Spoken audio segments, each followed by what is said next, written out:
Welcome back to Kanen Coffee. In front of me is a La Pavoni that was brought in by Ted. He was complaining it had a stiff lever.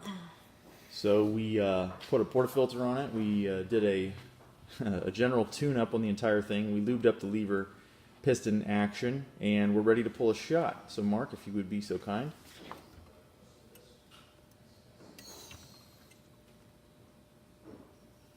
We're doing the pre-infusion right now.